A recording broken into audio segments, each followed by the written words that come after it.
am I, and why am I here? A good question full of depth and meaning. Actually, I figured you owned the shop, given that you were standing behind the counter.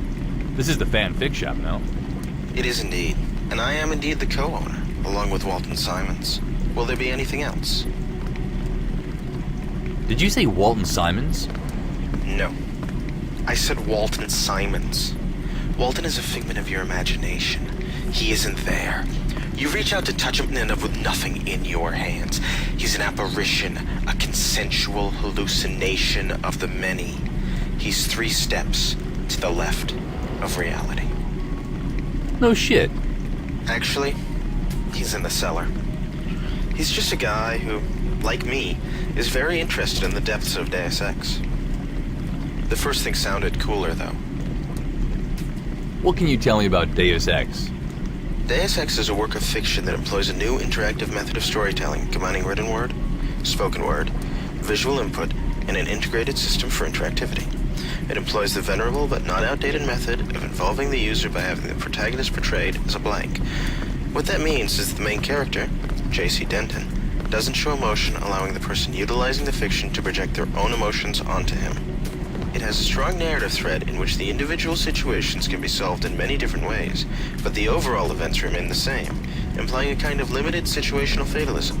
However, at the climax, the outcome is determined purely by free will, although that free will is limited.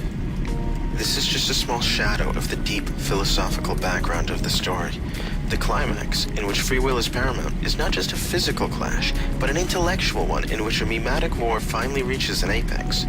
Finally, it has a Hemingway-like sprinkling of New Testament Christian symbolism. I guess I should also mention that it's told in a combination of third person and first person, both singular, with an objective style that features an implied deep penetration of a limited nature. Further, it's a video game. Can you tell me anything else about Deus Ex? Right now, I can tell you about AIs, the Illuminati, the security clearances, and the general state of the world. If you come back tomorrow, I can prepare some new info for you. Tell me about the AIs. An AI is an artificial intelligence, more specifically an electronic sentience. It is important to note the difference. If you use the actual definition of artificial intelligence, the grays qualify, but the oracle doesn't. Artificial just means something created by man, and intelligence is intelligence. So technically, anything genetically engineered that is intelligent is artificial intelligence, whereas an electronic entity that gains sentience without the help of man would not be an AI. In the game, and indeed the world, the term AI is used to mean electronic sentience. The game employs about 6 electronic sentient entities. I say about 6 because one was cut, but it is possible that it still played an important role in the backstory, meaning it is twice removed from the game. I can tell you about that one, as well as Helios and the Oracle. Walton specializes in the 3 remaining AIs. So, what do you want to know? Why can't you tell me about the others? When Walton and I started this shop all those somethings ago, we knew that people would come in here asking about artificial intelligence as it appears in Deus Ex. In the game, there are 5 AIs. 5 is a prime number. It can't be divided. Thus, we were left with a problem. However, in the removed plot, there is a 6th. In addition to being a first-degree non-prime, 6 has another thing going for it. One of its factors is 2. As there were 2 of us, we each decided to specialize in 3 of the AIs. Walton is the person to ask when talking about Icarus, Daedalus, and Morpheus. Okay, so let me ask you about one of the AIs you can tell me about. Of course. Which one? Helios. Helios is an AI who was created in a rather odd and uncontrolled way. He's a combination of Daedalus, a rogue AI, and Icarus, a later version of Daedalus designed to obey. If you want to know about those AIs, or their prototype Morpheus, you should ask Walton Simons. Nah. Tell me more about Helios. Helios is the name of a Greek god. However, it gets confusing after that because the Greek gods were sort of amorphous in nature. It seems that this particular incarnation of this particular god was very special. He wasn't just a sun god like Apollo. He was the personification of the sun itself.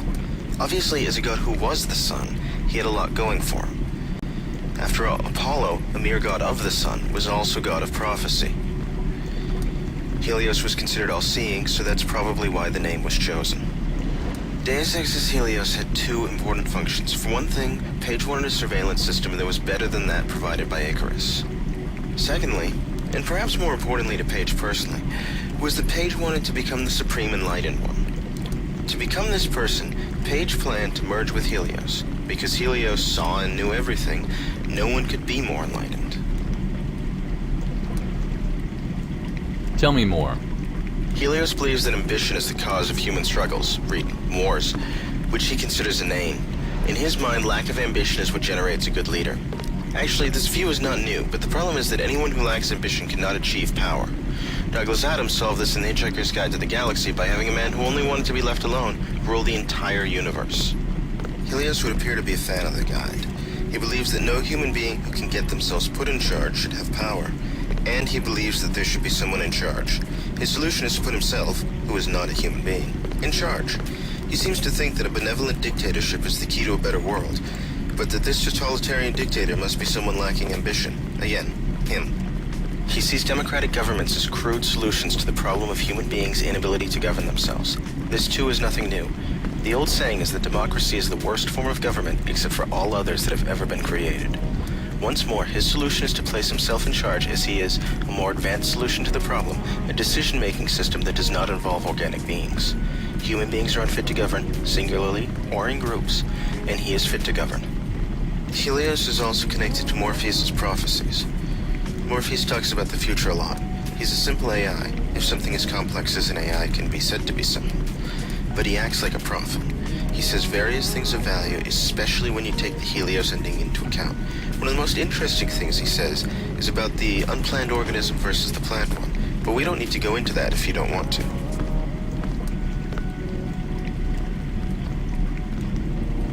No, I want to hear.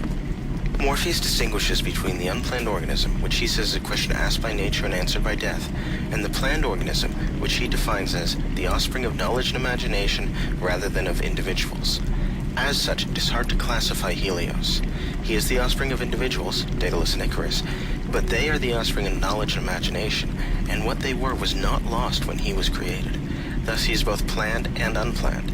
It is difficult to understand the question of Helios or the answer, but it is obvious that the simple answer of death is not the answer of Helios. Okay. Well, what was this you said about his connection to Morpheus' prophecies? The human organism always worships. First it was the gods, and it was fame, the observation and judgment of others. Next it will be the self-aware systems that you have built to truly realize omnipresent observation and judgment. Helios is such a self-aware system, and if JC merges with him, he will fill the vacancy that God was once thought to fill as ruler of the entire planet. Morpheus also said, God was a dream of good government. In that case, Helios fulfills that dream, effectively becoming God. How did Helios take control of the world? Aquinas controls the power grid, the stock markets, the internet at large, and various other things. What's more, all but a few satellites are run through MJ-12, and thus Area 51. Radio stations, phones, newspapers, and even that tabloid, the Midnight Sun, all belong to MJ-12, meaning that they are run through or controlled remotely by Area 51. Helios controls most of Area 51, and after he merges with JC, he'll take the rest of it. That means he can shut down the power to his enemies, and he can also stop them from communicating.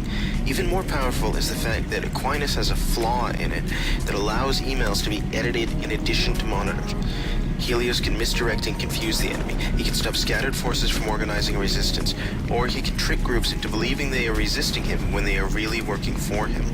Of course, this is speculation in the future. We don't know that he would do that. We just know that he could. What he did during the game was messing with the power, cutting power to the government buildings, and simply giving out orders. He ordered the police to open the streets, and they did. He also locked the door to a triad compound. With these few actions, he took over Hong Kong. What strategies he would use once he knew how human beings thought is unknown. Okay. Let me ask something else. Tell me about the Illuminati. The Illuminati have been around for ages, but they keep on dying off and being reborn. The most recent time they were reborn, they had the name the Ancient Illuminated Seers of Bavaria. As that is a bit of a mouthful, they are called the Illuminati for short. This incarnation was founded by Adam Weishaupt as a subsect of the Freemasons. They were promptly killed off, such is life. Rumors say that they survived. In fact, not only did they survive, they went on to rule the world from the shadows. In the world of Deus Ex, not only is this true, but they were also founded in the United States a wee bit later. In the US, they were revived by Thomas Jefferson. Jefferson's love of freedom implies that he might have been planning to use the order to ensure personal freedom rather than control people. A shadow organization is only bad if used for unpleasant purposes. Regardless, they built up power using their influence over religion, gained by the Priory of Zion and control of China, and over politics, gained by organizations like, but predating, the Trilateral Commission in the UN. What was more, they controlled almost all terrorism. Altogether, they were going strong, a revolution here or there, and all was well. Come the 1950s, they realized that fewer people cared about religion, and politics wasn't going to control everything either. As a result, they decided to move into the arenas of capitalism and technology. Priory of Zion?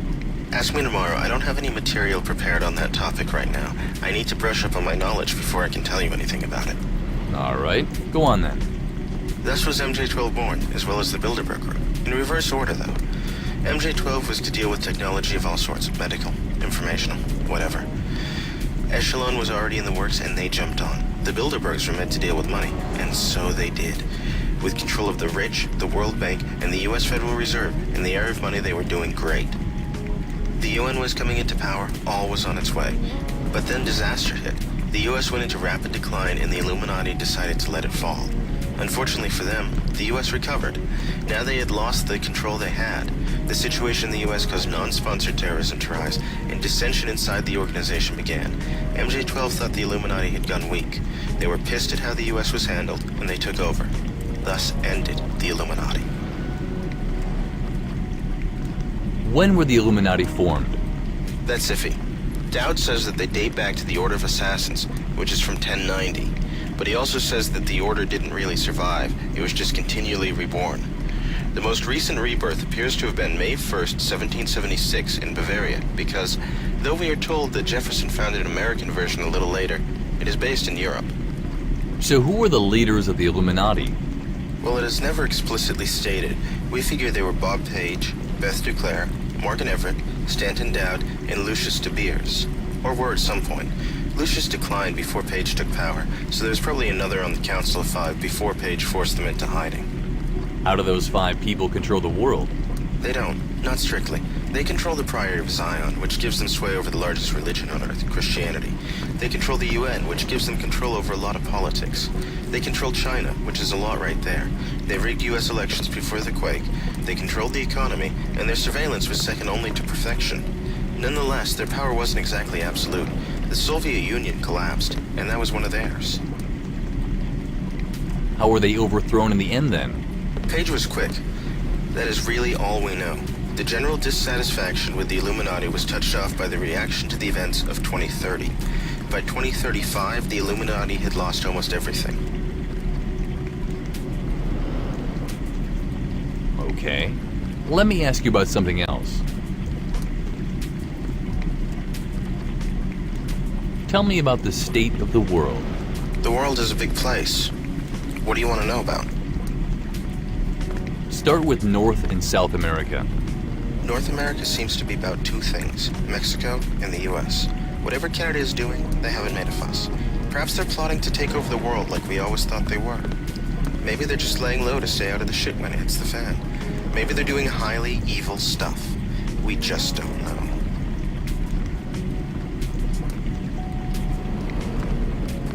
I always figured they were busy keeping the polar bears in their place. Right south of Canada, though, problems came. The US was hit hard by plagues, various things of antibiotic-resistant nature. Doctors have feared that such might happen for a while, and apparently they were right to. The plagues killed millions, and then AIDS came back in force. We aren't given details on exactly what happened, but all it had to do was make it into the breeding population unnoticed for a generation or 2. Then when it came out, it could shatter the world. Finally, things seemed to be looking up. A cure for AIDS was found. That same year, the West Coast fell into the ocean. Kind of a big thing, that. Must have been a huge deal. I wonder how it happened exactly. I mean, it's not like stuff can just sink. Even with higher sea levels, you've still got the problem of the ground beneath it holding it up. must have been a huge event. Dealing with the West Coast was killing the U.S. economically. Bankruptcy was a very real possibility, and the rest of the country was getting ignored. Severely. So severely, in fact, that 1 year after the quake, Utah left the Union. Under the 10th Amendment to the Constitution, any power not granted to the national government is given to the states or the people. Thus, secession is totally legal, as the federal government was not given the power to remove states from the Union. The Civil War should demonstrate that the federal government doesn't give up states just because of its constitutional right of the state to leave. After Utah said it was out, various others decided to jump ship too. However, unlike Utah, these are described as fringe groups, implying that they did not have popular support. Nonetheless, a war went on to take back Texas, Utah, and those lands controlled by the NSF, Washington, Oregon, Idaho, Montana, and Wyoming. The war succeeded in both keeping the states in the Union and making people realize just how crippled the U.S. was. Enter Mexico. The Russo-Mexican Alliance announced that it was going to take back Texas, which, by all rights, was stolen from them. The thing is that if you wait 200 years to take back land, it's pretty obvious that you're just being a jerk. America was so weakened by all that had already happened that by the time of the game, the Russo-Mexican Alliance controls much of southern Texas, and the battle line is just south of Austin. The secessionist groups have regrouped and organized into one large group called the NSF. They're known as the National, not Northwest, Secessionist Forces. All in all, everything is going to hell. Wow, that's a lot of stuff happening in 50 years. How about South America?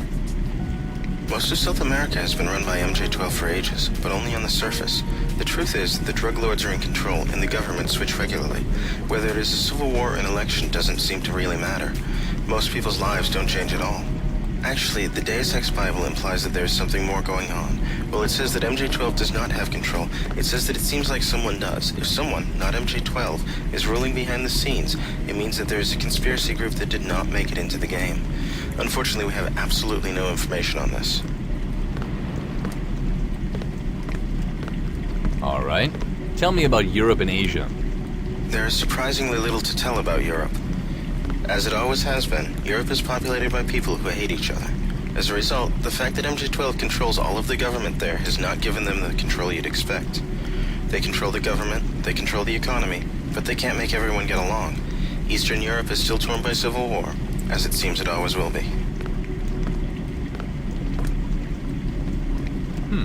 Okay. So how about Asia? Anything interesting happen over there? Well, it finally happened. India and Pakistan fired nukes at each other. It was this, combined with the collapse of India's economy, that made them join China. Quite simply, India needed the money. They were the ones hit hardest by the plagues, and they simply had no choice but to join China if they wanted to survive the diseases. Other countries in Southeast Asia gave in as well, trading their freedom for medical supplies. China, under the control of MJ-12, was essentially untouched by the events of the rest of the world and, after finally pulling its act together, managed to become the major world power. However, it still cannot control its own cities. Hong Kong remains free, and even though the forces of both the Chinese government and MJ-12 are against them, they remain free to pursue business ventures of all manner of illegalness. Japan is still pulling out of an economic crash and, though free of MJ-12, is fairly useless. Russia is, like South America, controlled by crime bosses, not MJ-12. They are too fragmented to launch an organized attack on anyone, but with the help of Mexico, they were able to launch a semi-successful, disorganized attack on Texas, one of the most divided states in the U.S.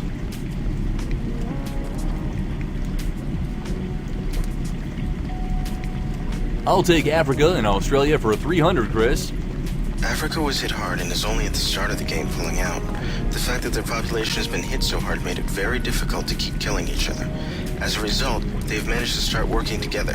That, combined with the fact that MJ-12 controls the continent, has made them an Eden of business opportunity and technology. There's also a strong Asian population in Africa, mostly people who got the hell out of Hong Kong. New Hong Kong in Lagos is one of the continent's most active, screwed up, and successful cities. It has also managed to avoid MJ-12 control. And down under? Australia managed to avoid it all. Bloody kangaroos. That's the benefit of being the only country on your continent, and the only continent not connected to any others. Well, only reasonably inhabited one at any rate. They have avoided the plagues. They have avoided the economic crashes. They have avoided the conspiracies. They have avoided everything but the threat of civil war between the English-descended and Aborigines.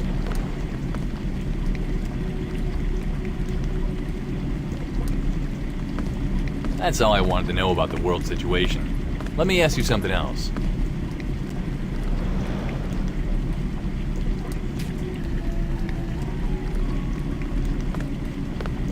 Tell me about the AIs. Of course. Which one? The Oracle. The Oracle is the fifth AI. Everyone who plays the game knows about Daedalus, Icarus, and Helios, and most know of Morpheus, but quite a few never noticed the emails with the cryptic return address, Rosy Cross. These emails were sent by the Internet Oracle. Yeah, but what is it? The Oracle is an AI that pretends to be a society of people exchanging information based on the old Usenet Oracle, but serious rather than funny. The Oracle was not made by people and thus does not have a purpose assigned to it. Its only goal is information and understanding. The Oracle was created when the Internet itself, or some subset of it, became aware of its own existence. Tell me more about the Oracle. Well, the way people use it is the same as the way the Usenet Oracle worked. Submit a question and get an answer in exchange for answering questions yourself. There is an important difference. Instead of the Oracle priesthood sifting through the questions and answers looking for the most humorous of both, you now have an AI doing the sifting, trying to sort out the truth. The Oracle's origins are rather peculiar. They say if you have an infinite amount of monkeys at an infinite amount of typewriters, one will eventually bang out Hamlet. Apparently, if you have a bunch of idiots at a bunch of computers, one will inadvertently create an AI. Oh, come on, that's a load of bull. The simple answer is, we don't know. We can only speculate. My first guess was that it was originally a translator program. Translating from one language to another is still impossible by computer. Yes, you can create a word-for-word literal translation, but this isn't really good at all. Words don't mean the same things always. For example, in English the phrase sleep with often means have sex with. A literal translation might not convey that meaning. In the end, the only way for a computer to accurately translate from one language to another is for it to understand the language. Understanding is all that is required to learn. The problem is that if that was the case, the Oracle would be created, which we were told it wasn't. Until someone comes up with a compelling theory, I guess we're left to assume that it happened either by chance or divine intervention, just like the start of life on this planet. What is the Oracle? What is it really? Morpheus said, the unplanned organism is a question asked by nature and answered by death. The Oracle is an unplanned organism. But he also said that JC was the offspring of knowledge and imagination, and that was the important thing about being engineered. As a child of the net and an embodiment of the net, the Oracle is in essence a product solely of knowledge and imagination. All knowledge posted on the unencrypted net, every email, every news post, every crazy theory went into the creation of the Oracle. Further, the third function of the net, after pornography and the exchange of knowledge, is the exchange of ideas, feelings, stories, thoughts, in short, imagination. The Oracle is the unplanned organism, but it is also the product of knowledge and imagination. It is a question asked not by nature, but by the Internet itself. And what is the Internet but an extension of the intellectual properties of mankind? Wow, that's really fucked up. The Oracle is a question, but it isn't the same one asked by nature. It is asked by people, the human organism as a whole.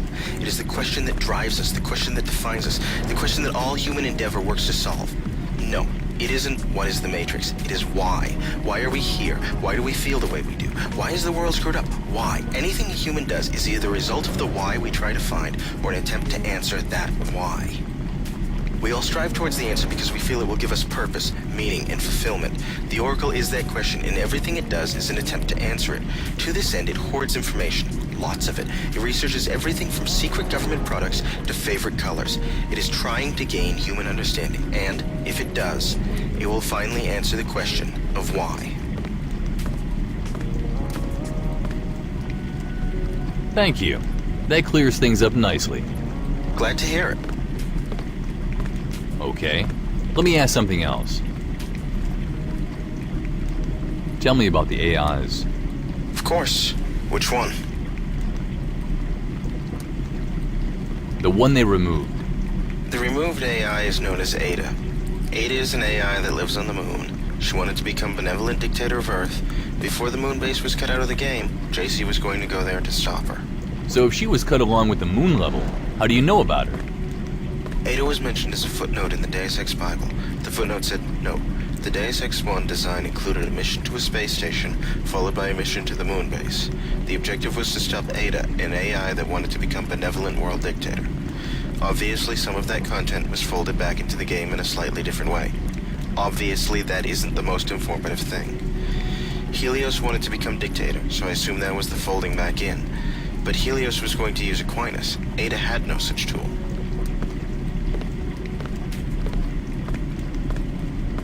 What can you tell me about Ada?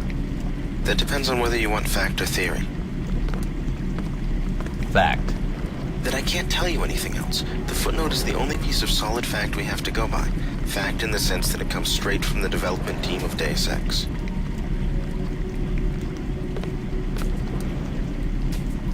Alright. And let me hear what theories you have about Ada. Okay, first I have some theories about her creation. Ada was on the moon. One would assume that she was at the only moon base we are told exists. It is owned by the Chinese government, and the machinery was built by McMoran Global Steel. McMoran is a rival of Page Industries to the point that Page went so far as to attempt a hostile takeover. The fact that Page fails means McMoran has a lot of power. Now, say for a moment that someone were to come up to McMoran and tell them that Page had the most advanced AI in existence. In fact, as far as they know, the only one in existence. Wouldn't McMoran want it? Of course, who could know that? And more importantly, who could help them make it? Well, in the intro, Page says that MJ-12's electronic sentience is far superior to X-51's, but in the game we never see X-51's electronic sentience. Where did it go? The answer to that question could explain another important question about X-51. Where did they get the money for Vandenberg? If X-51 approached McMoran with a proposal to sell them an electronic sentience stolen from Page, they might be given enough money to buy Vandenberg. That would explain a lot about X-51 and Ada. As for why she's on the moon, I've got an idea on that. The moon is a place that will be hard to spy on. You make a good point. I wish some of this had made it into the game, at least in the form of some data cube text or something. But I do wonder, what were Ada's plans? The moon base is a mining complex. They shoot the shipments back to Earth with something called a mass driver. The first time it was used, the shipment crashed into a populated area. Ibadan, Nigeria. Even though it impacted on the outskirts, it killed over 2,000, perhaps quite a bit over. There's really no way to know what happened. Was it an error? That's what we're told, but seldom is what we're told correct. That was an odd sentence. It might have been an MJ-12 plot, at once discrediting McMoran, who built the mass driver, and giving the UN access to Nigeria, which houses one of the few remaining pockets of freedom. It might have been an act of the Chinese government, which was arguing the moon rights with Nigeria. This relates to Ada in a very simple way. The mass driver is something that can shoot death out of the sky. She might have been able to rule the world just by threatening to destroy any city that opposed her. After a dozen or two cities, Earth might well surrender to her rule. Okay, let me ask something else.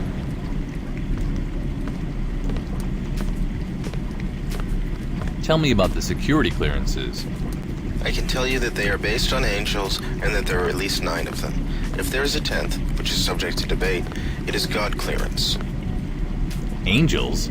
Yes, the clearances are based on the model of angelic hierarchy accepted today. That is what allowed us to fill in the gaps. What gaps?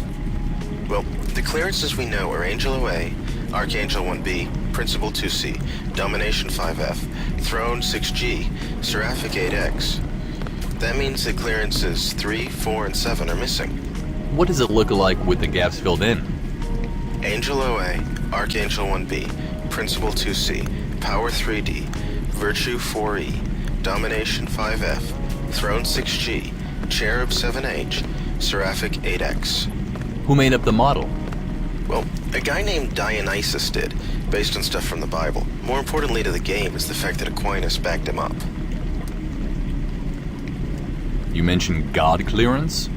2 times in the game, God clearance is mentioned. It refers to a clearance for things involving life and death. One would assume that it is the highest clearance of all since it fits perfectly with the angelic model.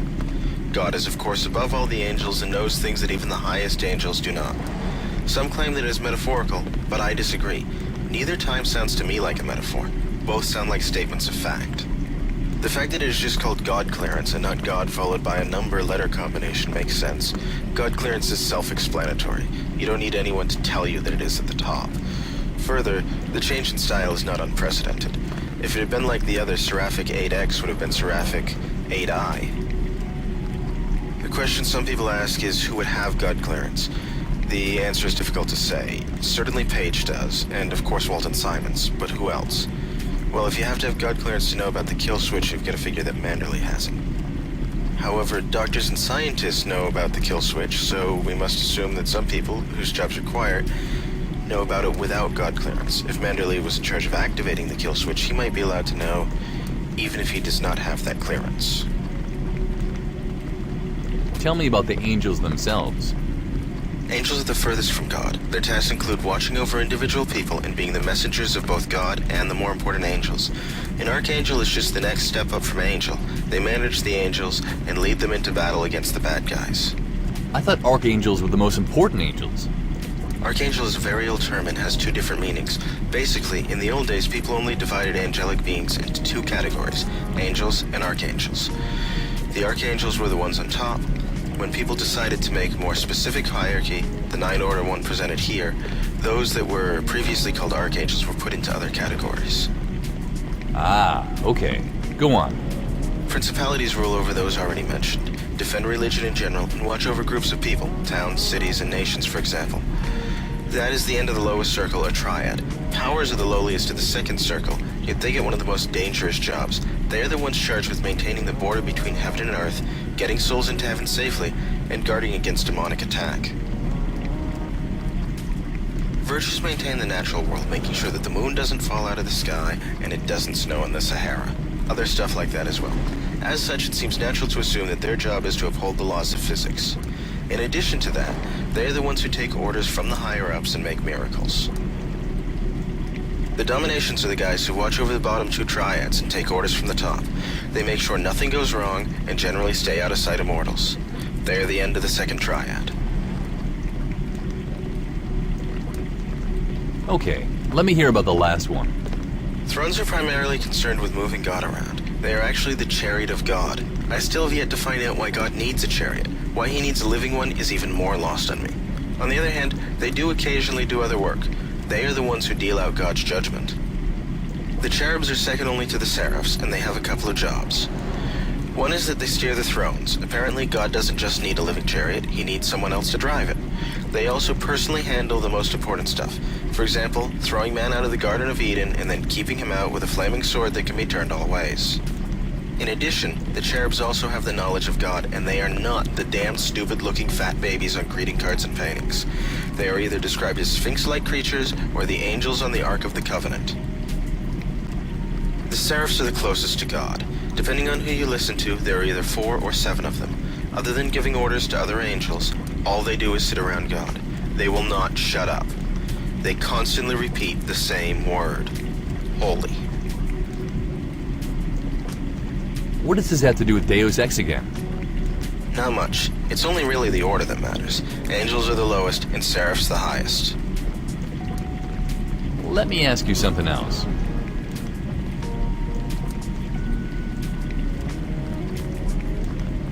Tell me about the... Of course. Actually, let me ask about something else. Never mind. I'll get going now. Goodbye. If you come back tomorrow, I'll prepare some more answers for you. Alright. Maybe I will. Take care.